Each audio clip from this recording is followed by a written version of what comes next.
The APC presidential campaign train got to Kogi to hold a heart-to-heart session with the citizens of the state, but what they met on ground was a carnival, with party loyalists welcoming the team to the Conference Stadium, Lokoja.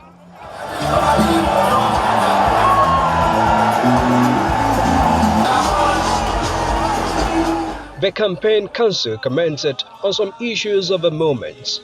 We have all heard about the Supreme Court ruling, while other parties are dwelling and joyful that what the government of APC has done to the detriment of the people. They are happy because they thought that would be to the benefit in the 2023 elections. Unfortunately, that will never happen.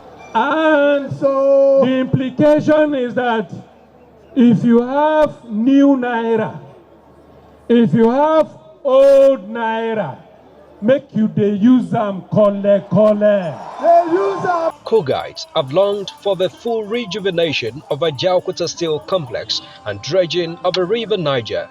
The APC presidential candidate said these are part of his plans in addition to the industrialization and development of the mineral resources in the confluent states.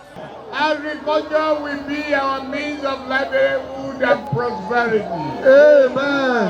The North Central has so potential for great mineral industrialization, fabrication, engine building, and industrial development.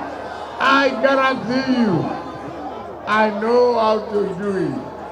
I'm smarter than their candidate. Kogi is the 30th state visited by the APC presidential candidate as he presents himself as the best option to pilot the affairs of the country. From Lokoja, Musbau and Wahab, NT News.